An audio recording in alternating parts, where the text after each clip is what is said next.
Jennifer DeMelloberg. You can call me DJ. I'm the co-director for the Necanicum Watershed Council, together with Sarah Walker. We are a woman-led, majority BIPOC staff nonprofit organization, and we do habitat restoration work, community engagement, and conservation education. And the Necanicum Watershed Council started 30 years ago when a group of volunteers made a plan to enhance the Necanicum Basin. And in 2007, that's when we became an official nonprofit organization.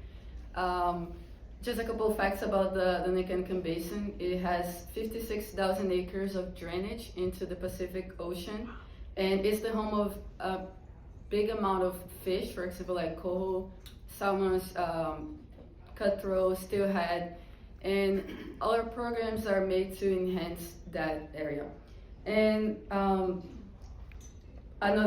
sorry, I'm a little nervous here.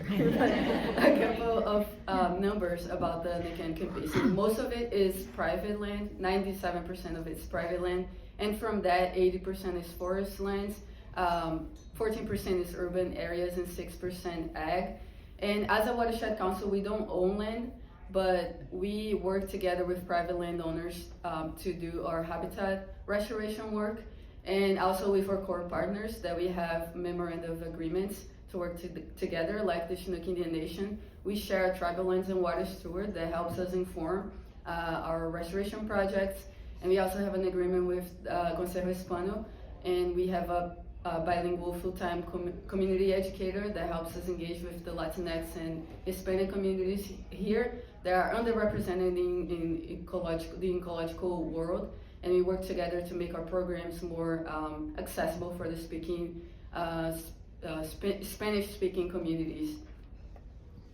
Great. And just a little bit about our role in Seaside with the Necanicum. So we take a lot of pride in the fact that we're the only conservation organization living and working in Seaside that's dedicated to protecting what I think is the most important natural resource in Seaside. So the Necanicum, you think about the beautiful river going through town, but it's also our estuary where we're going crabbing and clamming and fishing, and it's our headwater streams. Most importantly, we like to remind people that it's Seaside's drinking water. And so as a it all comes out of the South Fork of the Necanicum, which is a little ways up Highway 26 and a really important coho stream. And so as a watershed council, we're always focused on supporting salmon, but really not just because they're threatened, but they're also an indicator species for good, clean, clear water. So we like to think that everything that we're protecting between the forest and the ocean for salmon ends up being clean water for us, a good quality of life, improved health, or good for our economy, also makes great beer. And so everything really is all connected in the work that we do in the watershed that we do out of Seaside. And this past summer, we did a lot of on-the-ground restoration work. We removed fish passage barriers in different areas of the Seaside, and we removed fish passage barriers like culverts and roads that are not being used, harvest roads, and this creates unimpeded fish passage. We also place large woody debris structures in the streams that creates rearing and spawning habitat for them and controls shade and the water temperature. We collected donated Christmas trees from the community and placed them on the streams, which also helps with creating this habitat. And together, these projects, and native plantings too in the riparian zones, together these projects improved 6 miles of fish habitat in our Necanicum Basin. And one of our projects that we want to talk a little bit more today is Thompson Creek. It's our most urban project. It's in Lewis and Clark Road, and there this past summer we removed a culvert that was undersized for the stream size, and we removed the unused road. In there we have fish going through. It's a very productive coho stream. Even during the excavation process, we are rescuing fish from the work zone, and we counted 12 coho and 100 fishes of different types there. Cool, so that's the fun part, is we got rid of the fish passage barrier, and what we really need help with now is phase 2 of that project, which is restoring the area. And coincidentally, we found out it costs almost exactly $10,000 to do what we want to do, which is we took out the fish passage barrier, but there's still a ton of pavement and steep embankments, and we have runoff coming down from a Thompson Falls subdivision. And so what we'd like to do is hire a contractor, pull the pavement back out, build a curb to reduce the erosion, do native plantings, bring some topsoil in. And there are a couple of reasons we thought it would be a good project for 100 women to be a part of. And one of those is it's a very accessible project. Anybody driving down the Lewis and Clark Road could stop and look at that culvert and say, cool, I was a part of that. You can come out and help plant with us if you want. And it's also part of a larger landscape scale restoration project that we'll be involved in for the next foreseeable future.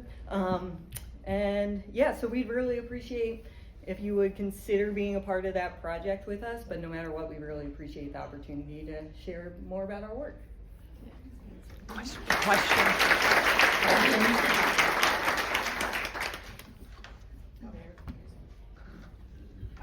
Do you work with the North Coast Land Conservancy and Crest?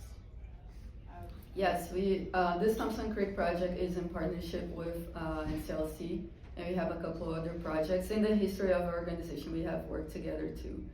And we have a pollinator group together with Crest, which Crest is a part of it.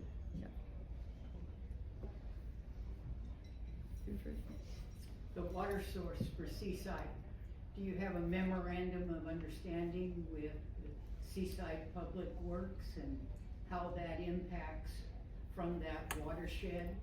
I have a history. My godfather was the Public Works Director, and I know where it is.